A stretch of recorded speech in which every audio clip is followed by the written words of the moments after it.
o primeiro livro das Crônicas, capítulo 4, e nós vamos ler a partir do verso 5. Quem aqui sabe o nome do seu avô? Levanta a mão para me ver. O nome do seu bisavô. O nome do seu tetravô, que é o tataravô. Como não? Já parou por aí? Nós vamos ler uma história de avós aqui. Uma sequência de nomes bíblicos que falam de famílias. E aqui está uma lista interessante se você está pensando em ter um filho, para colocar no seu filho. Vamos ler juntos? Eu queria que a gente lesse junto. Você vai falar, tinha esse nome na Bíblia? Tem. A partir do verso 5. Vamos ler? Vai lá, eu vou contar 1, 2, 3 e a gente vai ler juntos. 1 Crônicas 4, verso 5. 1, 2, 3. Azur.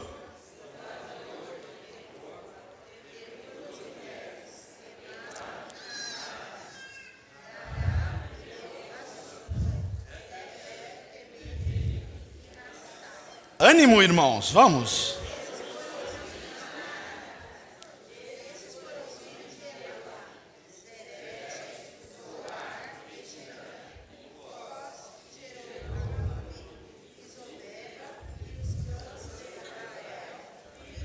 Até aí. Robson, ainda bem que você já deu nome para Gabriela, né? Todos esses nomes. Você entendeu alguma coisa que você leu? Pouco, né? Agora veja que interessante o verso 9, como muda o quadro bíblico. Leia aí comigo.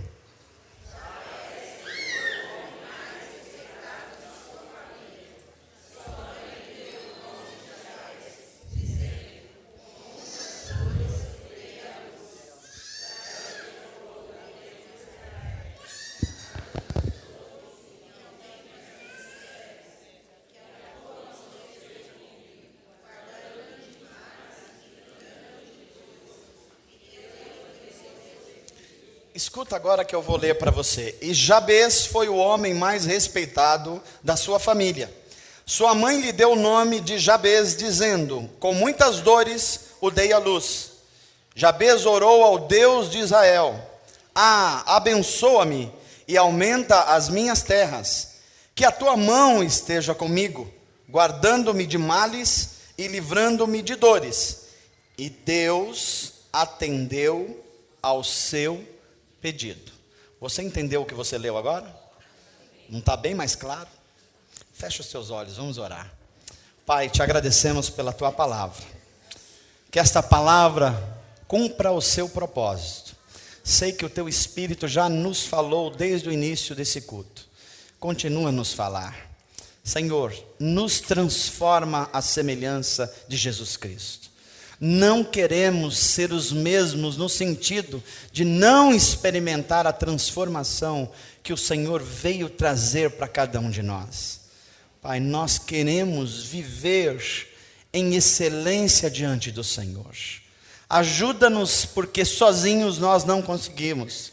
Nós precisamos, necessitamos do Teu Espírito Santo a nos guiar, a nos dar sabedoria e nos dar poder espiritual para fazer o que precisa ser feito. Pai, vem sobre nós, seja o bálsamo para o coração abatido nessa noite, seja a direção para aquele que está sem rumo, Senhor, seja o encorajador aquele que está quase desistindo, seja luz para aquele cujo caminho está cheio de sombras, Pai. Que o Teu Espírito nos leve a toda a Tua verdade nesta noite. Nós tememos e trememos diante da responsabilidade, que é falar a Tua palavra, mas nós cremos que a Tua graça e a Tua misericórdia mais uma vez nos alcançará. Faz isso, Pai, por Tua graça e em nome de Jesus. Amém. Amém.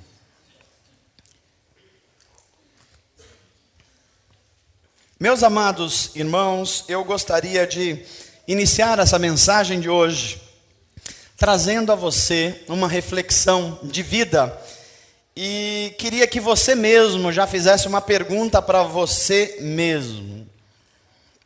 Considerando você, considerando as outras pessoas, as pessoas da sua família, do seu trabalho, as pessoas com as quais você convive. Se eu perguntasse para você assim, você se considera uma pessoa acima da média, uma pessoa abaixo da média, ou uma pessoa na média? O que você acha? Considerando o seu convívio, considerando como as pessoas se comportam, como elas vivem, como elas reagem, você é uma pessoa acima da média, uma pessoa abaixo da média, ou uma pessoa na média? Eu tenho a impressão que a maioria de nós é tentada a dizer assim, se eu disser que eu sou acima da média, vamos falar que eu sou metido. Se eu disser que sou abaixo da média, vão dizer que a minha autoestima é uma baixa estima. Então eu vou responder que eu estou aí na média, pastor. Estou aí onde está mais ou menos todo mundo. Estou aí caminhando mais ou menos na mesma faixa. Eu acho que a maioria de nós diria isso.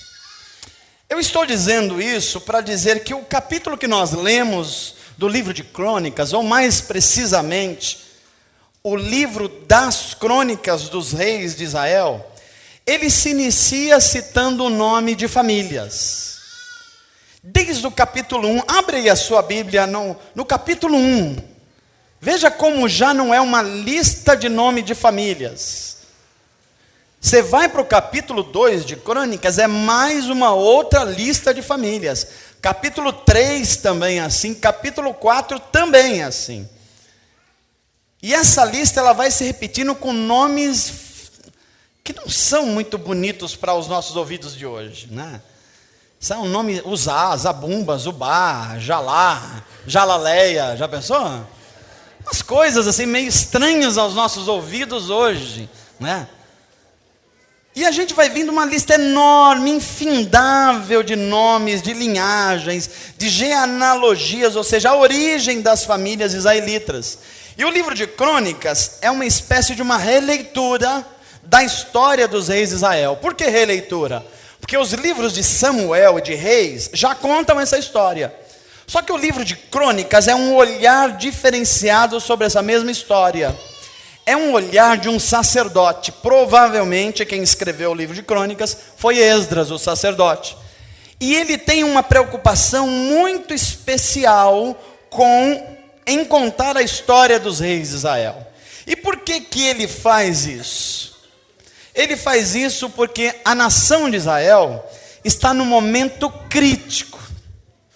A nação de Israel, ela começou se misturar com as nações do Oriente Médio. E ela começou a viver a mesma cultura de pecado das outras nações vizinhas. O culto sagrado a Deus tinha sido abandonado. Até o lugar de culto não era mais observado como sagrado.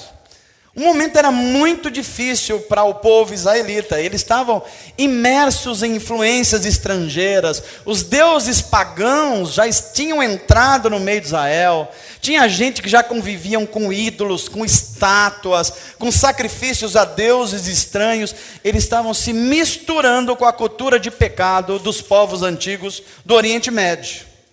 Israel, como povo de Deus, ele começou a perder a característica de um povo separado em santidade. E ele estava se misturando com os pecados mais comuns das terras que eles estavam ali convivendo junto.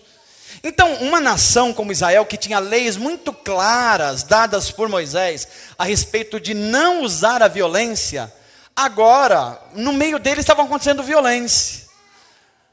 Um povo que tinha leis muito claras a respeito da sexualidade saudável, eles estavam cometendo as mesmas aberrações que os povos vizinhos estavam cometendo.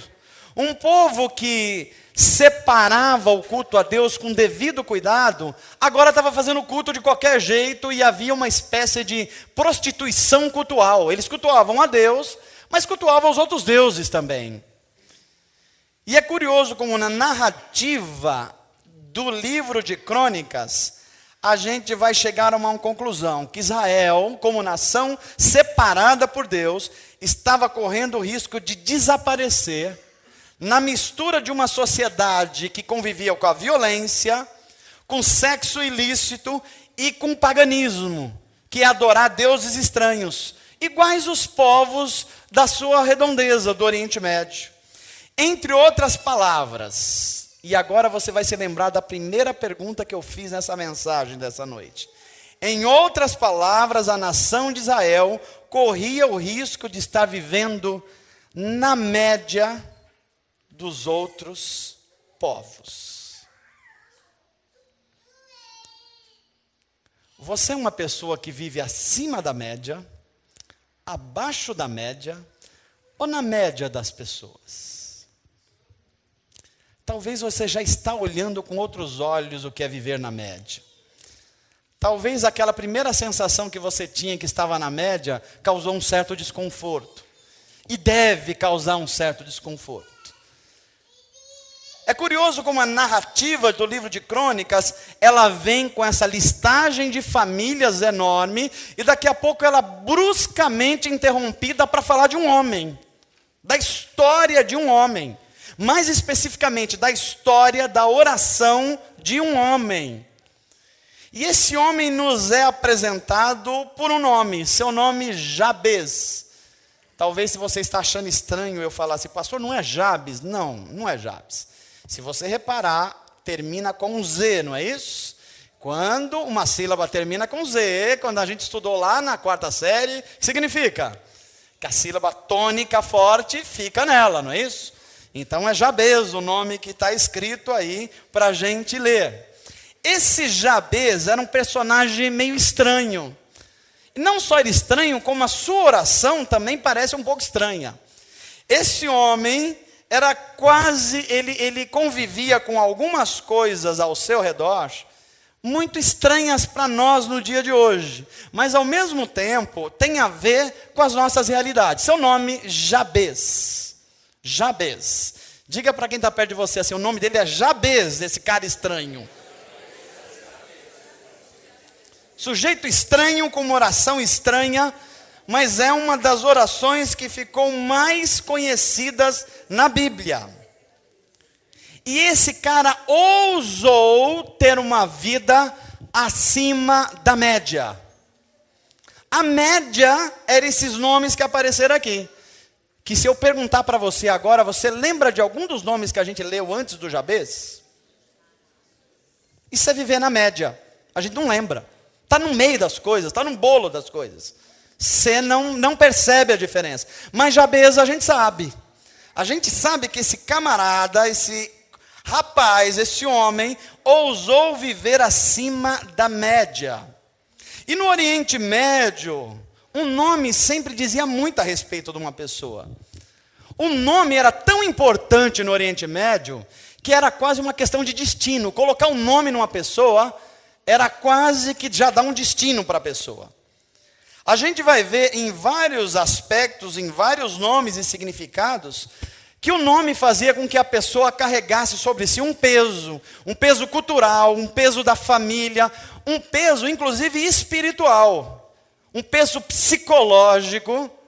Então a pessoa carregava isso no nome. Quando falava que tal pessoa chamava um nome, a pessoa já olhava para ela e falava, já sei da história, já sei onde essa pessoa vai chegar. E com Jabes não foi diferente, é o Jabes. A história dos nomes no Oriente Médio era tão importante que veja o caso de Jacó. Deus não mudou o nome de Jacó? Mas tem uma história dentro da família de Jacó, que é o seu filho Benjamim.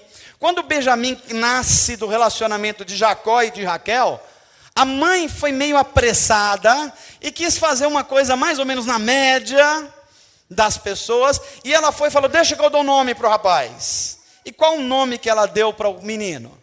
Benoni. um nome já não soa legal, né? Mas se não bastasse isso, o tal do Benoni significa filho da tristeza. Olha só. O cara começou a carregar esse nome com ele. Uma carga emocional e moral muito ruim. Quando alguém perguntava, ei Benoni, o que significa seu nome? Só faltava o cara falar assim, eu sou um lascado da vida. Carregava com ele aqui já um problema no nome. Você veja só que se isso era tão importante, algumas pessoas já nasciam derrotadas. E Jabez era uma dessas pessoas. Porque o nome dele significa tristeza. O nome Jabez significa dor. O nome Jabez significa aflição. E eu estou imaginando aqui, se essa fosse a nossa realidade, o nosso tempo, seria mais ou menos alguém chamar assim, Carlos Tristeza da Silva. Paulo Derrotado dos Santos, já pensou? Luiz Medroso de Almeida. Que tal Maria Fracassada da Silva, já pensou? Era o que estava acontecendo aqui com esse homem. Mas Jabes, ele não se contentou a carregar essas cargas, e ele falou, não, comigo não vai ser assim não. E esse homem procurou ter uma relação tão estreita com Deus, que ele fez uma das orações mais poderosas registradas na Bíblia. Jabez não aceitou viver na média das pessoas do seu tempo. Era como eles falassem assim, um dia vão ler a respeito das minhas famílias, e eu não vou ser um daqueles nomes que ninguém vai lembrar não. As pessoas vão lembrar da minha história, eu não vou me acostumar com esse nome que me deram, com esse destino que me deram. Eu creio que Deus pode mudar a minha história. Tem gente que crê que Deus pode mudar a sua história aqui? Hã? Será que Deus pode mudar a história de Carlos Choroso da Silva para Carlos cheio de alegria do amor de Deus? Hã? Maria que só reclama para Maria abençoada de Deus? Deus pode mudar essas histórias? Vocês creem nisso? É isso que está acontecendo com Jabes, e a história dele, ela se alinha com o que Jesus ensinou, e com o que o apóstolo Tiago também ensinou a respeito de oração. Jesus ensinou, por exemplo, que a oração era algo de comunhão com Deus, e que tudo que a gente pedisse em seu nome, no nome de Jesus, nos seria feito. E a gente vai olhar para Jabez e ver que ele entendeu isso, mesmo vivendo há centenas ou milhares de anos antes de Jesus. A gente vai olhar para Tiago, e Tiago vai falar assim, olha, vocês estão vivendo na média, eu estou dizendo média, porque vocês não oram, a primeira coisa que Tiago vai falar. A segunda é, quando vocês oram, vocês não pedem. E ele vai adiante, vocês quando pedem, pedem errado.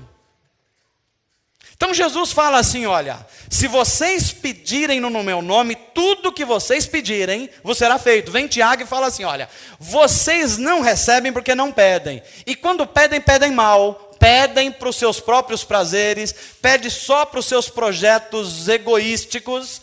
É por isso que vocês não recebem. E a oração desse homem, que ousou viver acima da média, ele tem alguns requisitos que eu queria compartilhar com vocês aqui. Primeiro é que a gente vive num momento da igreja brasileira que a gente tende a viver em dois extremos. O primeiro extremo é que está muito na moda dizer hoje que a oração move a mão de Deus.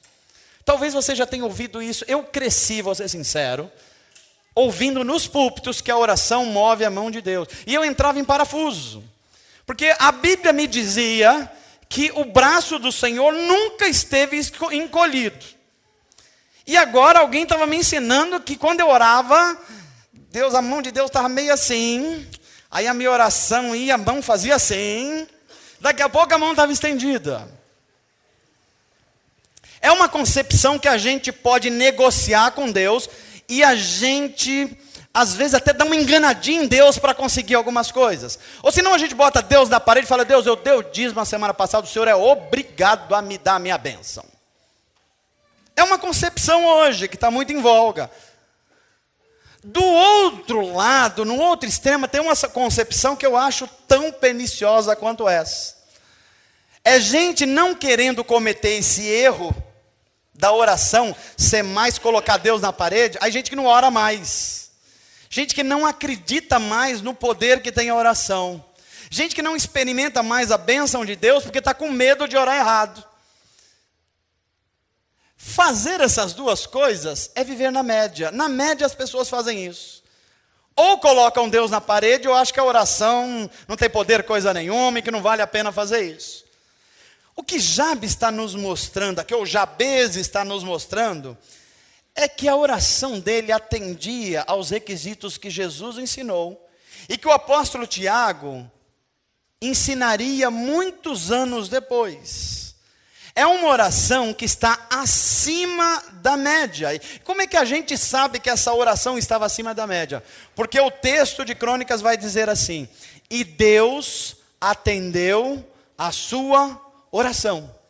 Se Deus atendeu a oração de Jabez, é porque essa oração atendia os requisitos de que Jesus ensinou e de que Tiago ensinou também.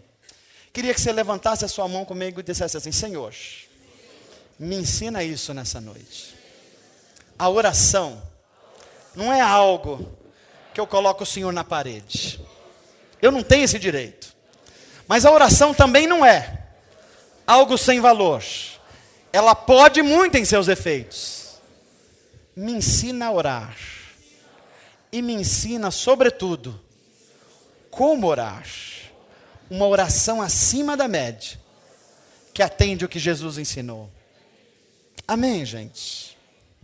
Como é que a gente pode viver acima da média, dando essa significação que Jesus deu e pegando o exemplo de vida desse homem? Veja aí comigo, eu queria que você acompanhasse na sua Bíblia comigo, no verso que lemos, o verso 10, que começa a oração desse homem. Qual é a primeira parte dessa oração? E eu queria que ela ficasse na sua mente gravada. O que está escrito aí na sua Bíblia? Verso 10 diz: Jabez orou ao Deus de Israel. Como é que ele orou?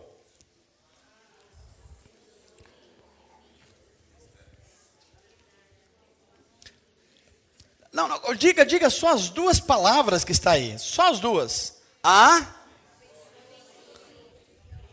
Não, só duas. Não, só duas.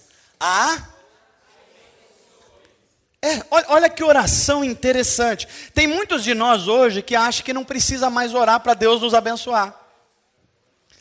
Jabez, ele tinha tanta certeza que a vida dele, para mudar o quadro de desesperança que o nome dele carregava, ele sabia que isso estava fora da capacidade humana.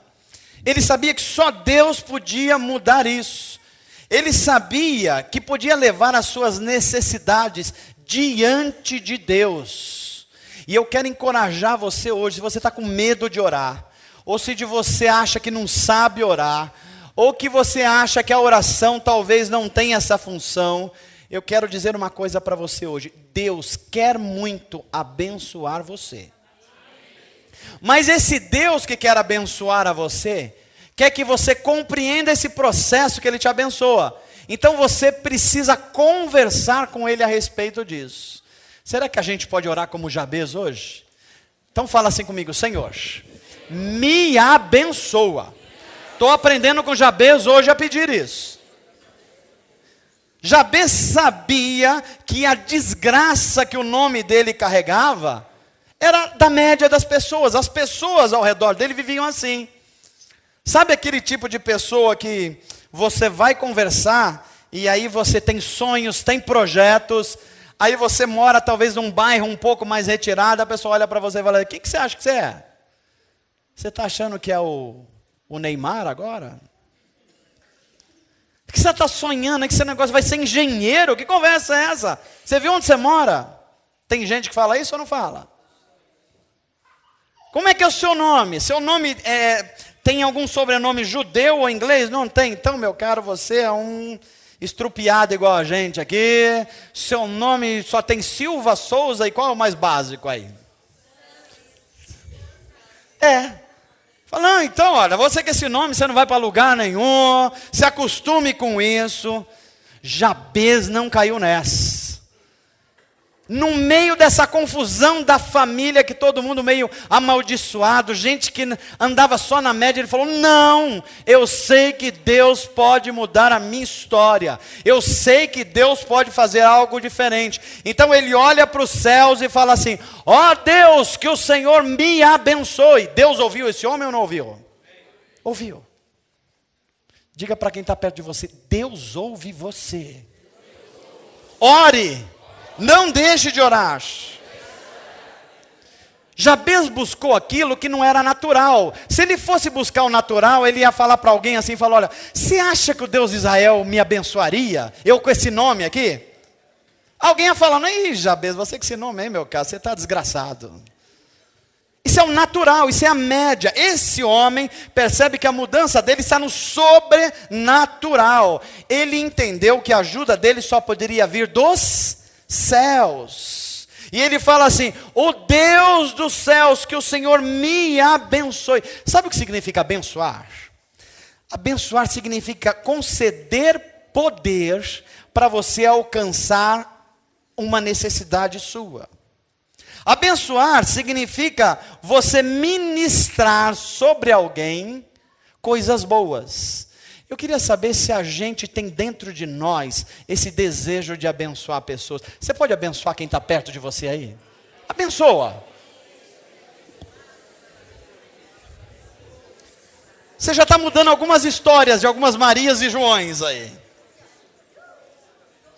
O livro de Provérbios vai dizer assim: a bênção do Senhor enriquece, e com ela não traz desgosto. É muito interessante esse texto bíblico aqui, porque ao mesmo tempo que ele fala que a bênção do Senhor enriquece, enriquece não é só dinheiro, enriquece uma série de coisas, ela vai dizer que a bênção de Deus enriquece, mas não traz desgosto. Ou seja, se você tem alguma coisa que você acha que enriqueceu, mas está trazendo desgosto para você, isso não tem origem em Deus. Porque a bênção de Deus, ela enriquece, mas não traz desgosto. E tem muita gente que melhorou em algumas áreas da vida, mas anda desgostoso. Você precisa questionar isso. Porque a bênção de Deus, ela tem o conjunto das duas coisas. Jabez, que tinha maldição no nome, já começa muito bem falando assim: Deus me abençoe. Eu não aceito ser uma daquelas pessoas que vai ser só lista, que vai se viver na média, que vai se envolver com o pecado dessa região. Eu não vou viver desse jeito e eu preciso da sua ajuda. Sabe o que Jabez me ensina aqui? Que eu e você precisamos clamar ao Senhor no meio das nossas necessidades. Você tem clamado ao Senhor? Se você não clamar ao Senhor, você vai entrar no caminho de murmuração. Só há duas alternativas. No meio de uma dificuldade, ou você murmura, ou você clama ao Senhor. O que você tem feito ultimamente? Olha para a sua família e os problemas que você enfrenta. Você tem clamado ao Senhor ou murmurado? Falando assim: esse tipo de família que eu nasci, eu sou azarado demais. Isso é murmurar. Jabes não entrou nessa. Ele sabia que aqueles que clamam ao Senhor, que apresentam as suas necessidades a Deus, são pessoas que vão viver acima da média. E é por isso que eu aprendo com esse homem aqui, que eu devo fazer muitas coisas, mas eu não devo fazer nada, absolutamente nada, sem pedir a bênção de Deus. Você vai tomar alguma decisão? Ore e peça a bênção de Deus. Você vai mudar alguma coisa na sua vida? Ore antes e peça a bênção de Deus. Você está precisando de alguma coisa? Não sai por aí tomando decisão à torta direito, não. Ore antes e clame pela bênção de Deus. Amém, gente? Então diga assim comigo: Senhor, eu aprendi com Jabez hoje, que primeiro, em primeiro lugar, eu preciso clamar pela tua bênção. Agora olhe na sua Bíblia a segunda parte da oração dele. Olha que interessante. Ele diz assim: ah, Senhor, me abençoe. E depois, o que ele diz? Você pode estar lendo em várias versões. Na NVI vai mostrar assim: me alargue as fronteiras. Olha que oração interessante essa. A oração de Jabez mostra pelo menos uma coisa aqui. Esse homem não era um homem acomodado. Esse homem não era um homem que se acostumou com as coisas da vida ao seu redor. Ele quer alargar as suas fronteiras. E eu fiquei imaginando aqui, que fronteiras seriam essas que Jabez estava orando para que fossem alargadas? A oração de Jabez traz-nos a seguinte questão: até onde nós temos ido? Você está no caminho de crescimento que Deus escolheu para a sua vida? Você está caminhando na direção do plano de Deus para a sua vida? Você é capaz de orar como esse homem e falar assim: Deus, me tira da minha zona de conforto e me faz alargar os meus limites, as minhas fronteiras. Será que a gente está acostumado e conformado com o que a gente é? Será que você orou para Deus sobre alguma coisa, mas isso já faz 15 anos, a última experiência que você teve com Deus, já passaram mais 15, e a sua bênção, quando você conta um testemunho, a data de validade dele já está meio vencida, que faz 15 anos. Para muitos de nós, a última bênção que a gente contou é quando a gente andava de calça curta. A última bênção que a gente experimentou é quando a gente frequentava a escola dominical na classe Amiguinhos de Jesus. Depois disso não aconteceu mais nada na vida da gente. O Jabez não era assim, ele acreditava que Deus tinha o poder de mudar a história dele, ele não se conformou. É alguém que não aceitou viver na média e sumir no meio de todas aquelas coisas, ele queria experimentar coisas novas de Deus. Isso me trouxe a análise de dentro de mim mesmo, para pensar assim: será que as minhas fronteiras hoje da minha vida não estão limitando coisas que Deus quer fazer comigo? Será que o que Deus prometeu fazer comigo e com você tem uma fronteira limitando, que é a fronteira, por exemplo, do conhecimento? Deus já falou com você nas ministrações, em palavras proféticas, nos louvores, que Ele quer fazer coisas extraordinárias e você ser esse instrumento de Deus, mas você não busca conhecimento. Você não sai do lugar. Eu já conversei com pessoas que falam assim: pastor, eu acho que Deus me chamou para ministrar a palavra, eu acho que eu tenho esse dom, eu acho que eu tenho esse jeito. E a minha primeira pergunta é: você já começou a buscar conhecimento? Porque como é que Deus vai alargar suas fronteiras, se Ele já está avisando a respeito disso, e você não está correndo atrás? Também já conversei com pessoas que falam assim: pastor, eu acho que o meu chamado é para as nações. Falei: maravilha, a gente tem muita coisa na Vila dos Remédios aqui, mas tudo bem. Se é para as nações, tudo bem. E o que você está fazendo? Não estou fazendo nada ainda, Deus prometeu, Ele vai fazer. É para as nações? Que tal você começar a estudar inglês e espanhol? Não é para as nações? Que tal você tirar o passaporte? Porque sem isso você não vai para as nações. Só se entrar pelo Paraguai. Mas eu tenho a impressão que essa não é a vontade de Deus. Você entrar pela ponte da Muamba. Percebe? As nossas fronteiras de fé. A última experiência de fé que a gente teve é só quando a gente vê as coisas. E o Guti ministrou aqui hoje, e eu estou insistindo aqui na nossa comunidade, para que a gente comece a olhar com os olhos da fé. Por exemplo, estou encorajando as nossas crianças: se você não trouxe a sua oferta, faça uma experiência de fé. O que é fé? Fé é trazer à realidade aquelas coisas que ainda não existem. E é por isso que tem um ato simbólico. Você fala assim: Senhor, diante do Senhor eu estou entregando. Eu não tenho, mas eu creio que eu vou ter. Eu não estou trabalhando ainda, mas eu creio que eu vou ter uma boa posição profissional. Então eu já estou trazendo isso pela fé à existência. Amém, gente? Isso é uma fronteira de fé. Tem tantas outras fronteiras. Fronteira de visão de vida. Tem muita gente tão acostumado, mas tão acostumado com a vida que está levando, que ele está esperando o mundo acabar num barranco, para ele se escorar no barranco. Ah, pastor, eu já consegui um seguro-desemprego aí, 5 parcelas de R$150, pastor. Tá? Durante 5 meses, procurar trabalho não, conversa é essa. Tem um seguro-desemprego. Isso é uma visão de vida tacanha, mesquinha. Como é que Deus vai trabalhar na sua vida com projetos, você pensando desse jeito? Ah, pastor, eu ganhei um prêmiozinho aí e tal, e eu vou sair curtindo a vida doidado. Que tal você investir num curso? Que tal você investir no começo de uma faculdade? Que tal você investir num curso de culinária para começar um negócio? Que tal você preparar-se para que Deus use a sua vida para fazer você acima da média? Para ser uma bênção para você e para todas as outras pessoas ao seu redor. A questão é, quais são as barreiras que estão limitando a sua vida hoje? Deixa eu dizer uma coisa para você. Se você acha que tem que viver na média, a média das pessoas, nesse momento que eu estou falando, não estão fazendo nada para mudar. Isso é a média das pessoas. Ou você vive nesse ambiente e você fala assim, Deus, a partir de hoje eu vou orar como esse Jabes aqui. Eu acho que tem coisas que o Senhor pode fazer na minha vida e eu estou aqui acomodado demais.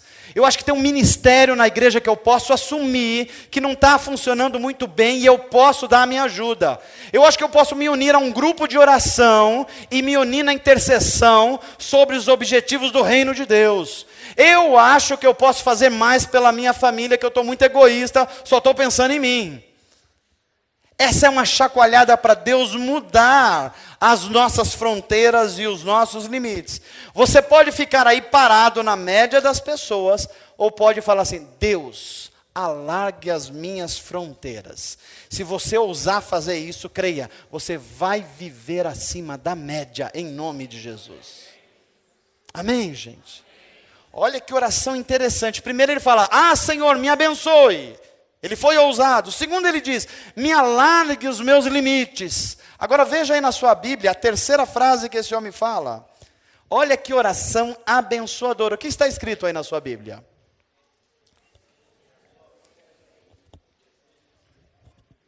A sua Bíblia está com uma página em branco? Que está aí dito na sua Bíblia? Que está dito ainda na sua Bíblia, né? E que seja comigo a tua mão. Essa terceira petição de Jabes revela uma coisa que a gente tem dificuldade. Uma absoluta dependência de Deus. Fala de uma vida marcada por fé. Jabes sabia que a capacidade de se tornar aquilo que Deus tinha em mente para ele só ia se tornar realidade se a mão de Deus estivesse sobre a vida dele.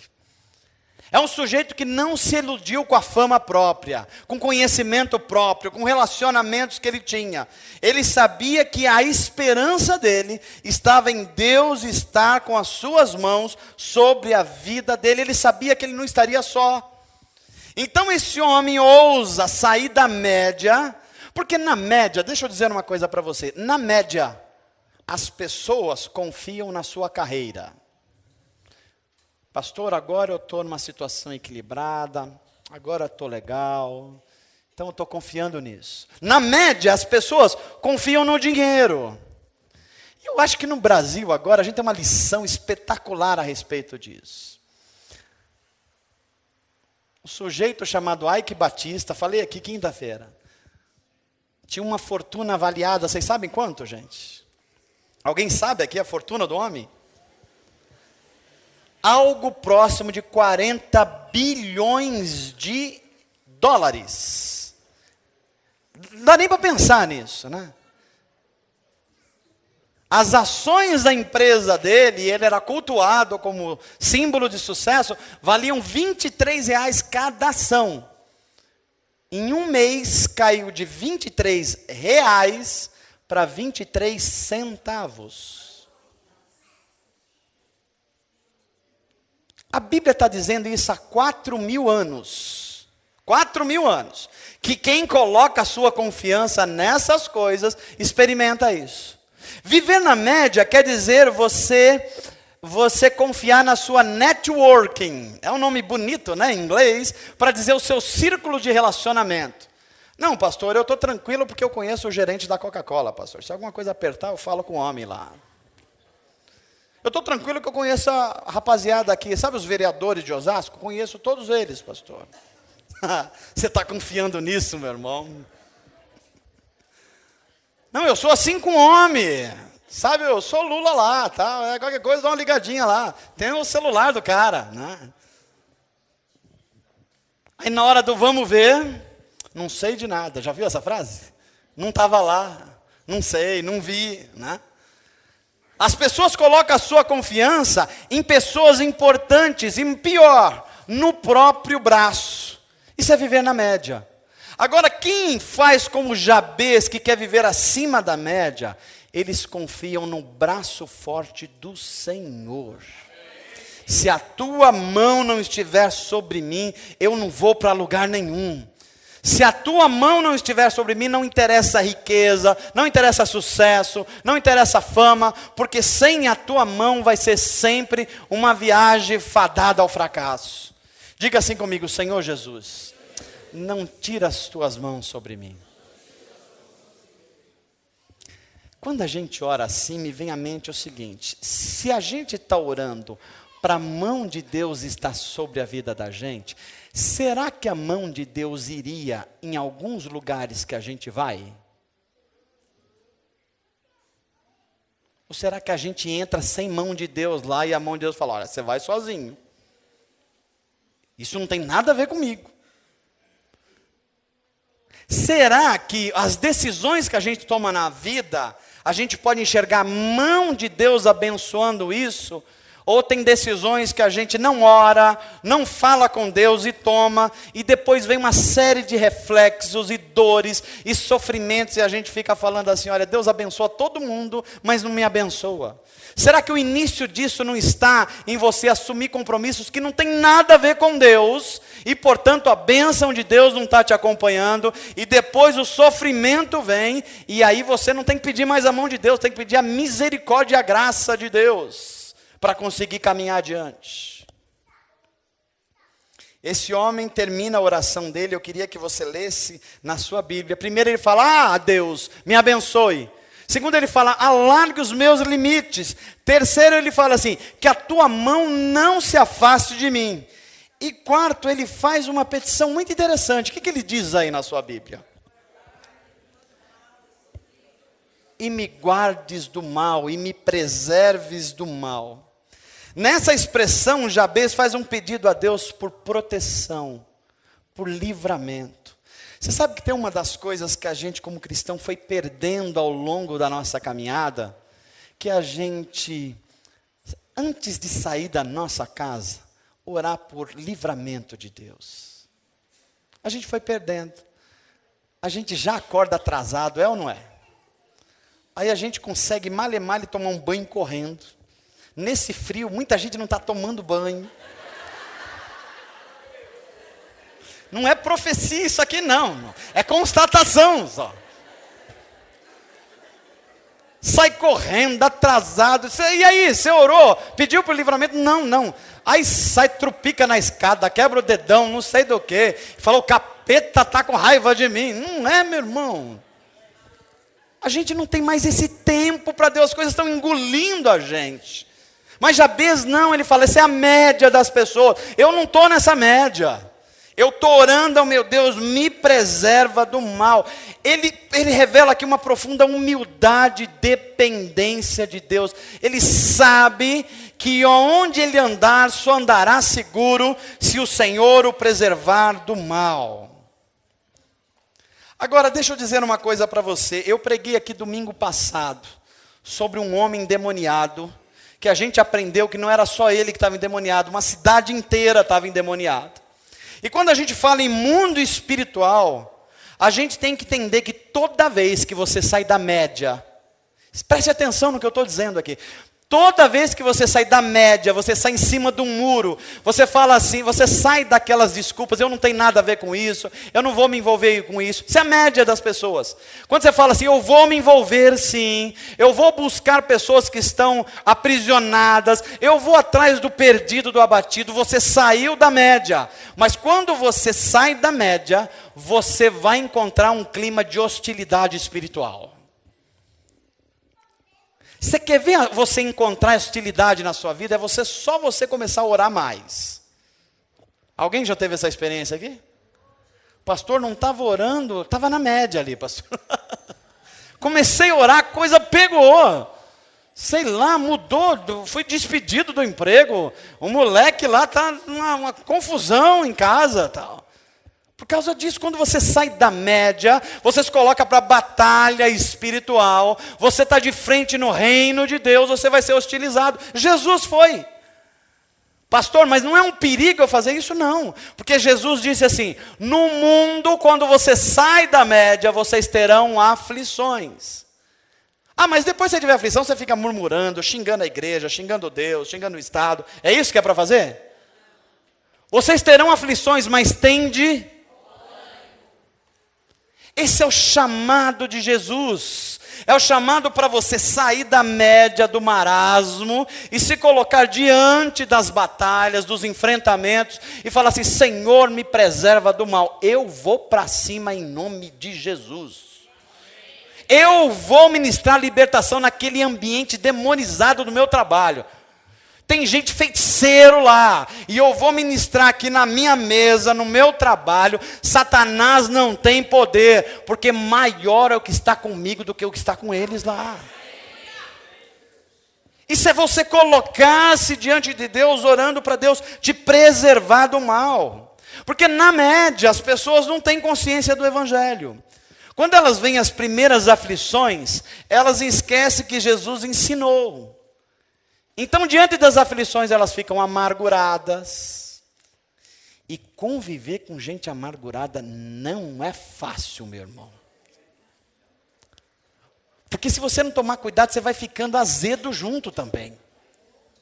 Você vai ficando amargurado, você reclama de tudo, nada está bom, nada dá certo, nada vai dar certo, já antecipa o futuro. E você vai ficando também naquele ambiente difícil. Mas Jesus disse, não é o caminho, isso é a média das pessoas. Se você vai viver acima da média, você vai entender que no mundo você vai ter aflição. Mas você pode ter bom ânimo, eu estou garantindo. Do mesmo jeito que eu venci, você vai vencer também. Isso não traz segurança para o nosso coração? Isso não traz uma certeza de que amanhã, as batalhas que virão, eu nem sei quais são, mas eu tenho uma certeza. Deus vai estar do meu lado, que eu resolvi andar com Ele. Então não vai ter alguma coisa maior do que eu posso suportar. Deixa eu dizer uma coisa de Deus para você aqui hoje. Sabe aquelas dificuldades que você está vivendo e que você acha que são maiores, que são a sua força? Se você ousar viver acima da média, a Bíblia diz que não há provação que chegue sobre você que você não possa suportá-las, você vai vencê-las em nome de Jesus. É promessa dele. Eu concluo essa mensagem de hoje convocando você, encorajando você a sair da média. Na média as pessoas confiam em si mesmo. Ouse viver acima da média e confiar em Deus no que Ele falou. Eu quero ousar junto com você a viver acima da média em todas as áreas da nossa vida. Quero falar com jovens aqui hoje. Você que é jovem, ouse viver acima da média. Pastor, o que é viver na média? É fazer o que todo mundo faz, isso é fácil. É você sair para balada, é você ser irresponsável, é você fazer o que todo mundo faz, isso é fácil. O difícil é num ambiente que todo mundo faz, você vai falar assim, não, eu não estou nessa média. Deus me deu uma vida para eu viver acima dessa média. Sabe o que você não viver na média?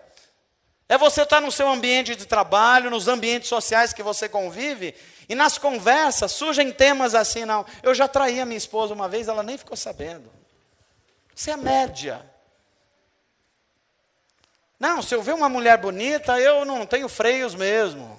Isso é a média. Agora, aqueles que ousam viver acima da média, eles sabem que o seu corpo é templo do Espírito Santo. E ele sabe que a ligação de um casamento não é uma ligação apenas natural, é uma ligação espiritual e de almas. E que quando esse casamento está com 3 dobras, Deus, o homem e a mulher, não há força que possa partir essa corda. Isso é viver acima da média. Sabe o que é viver na média? É você vir para a igreja e falar assim, olha, pastor, está tudo muito bom, está muito bem, o som da orquestra é legal, o senhor falou umas coisas bonitas aí domingo, valeu, eu gosto desse ambiente, a gente dá um abraço nos irmãos aqui, mas eu não quero me comprometer com nada não, pastor. Isso aí qualquer um faz. Isso é viver na média. Sabe o que é o viver acima da média? É falar assim, olha, Deus está listando um exército de pessoas que têm a ousadia de mudar o mundo. Gente que vai resgatar gente que está aprisionada. Gente que vai tirar crianças das ruas. Gente que vai ajudar aquele que está aprisionado pelos vícios. Gente que vai dar uma nova perspectiva para a juventude. E eu estou dentro desse exército aí. Isso é viver acima da média. Viver na média é você ver um problema e se unir àquelas pessoas que só reclamam do problema. Isso todo mundo faz. Viver acima da média é você vai falar assim, se tem um problema, é uma chance de Deus me usar para resolver esse problema. Então eu não faço parte do problema, eu faço parte da solução do problema. É porque o Espírito de Deus está dentro de você. E aí você não aceita a média das coisas. Eu caminho para as últimas palavras, dizendo para você, o chamado de Deus para mim e para você, é que a gente viva acima da média. Eu não sei se você pensou à medida que eu estou pregando aqui, mas viver na média significa ser medíocre. Você tinha pensado nisso?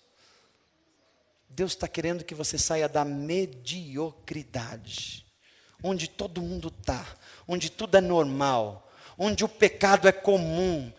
Isso é mediocridade. Deus chamou você para viver uma vida de excelência.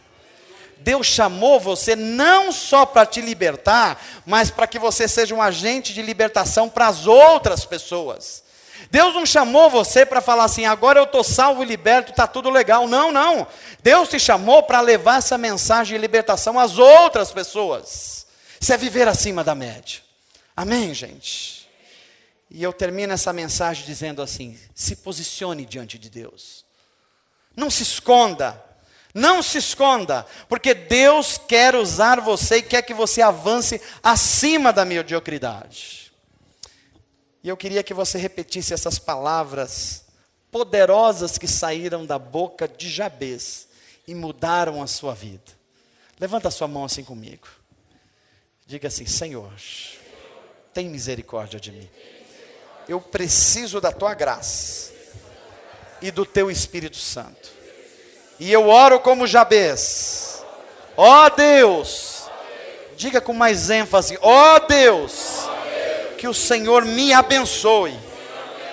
Alargue as minhas fronteiras, alargue os meus limites, que a tua boa mão esteja sempre sobre a minha vida e me preserves do mal, em nome de Jesus, amém. Viva acima da média para a glória de Deus. Deus te abençoe.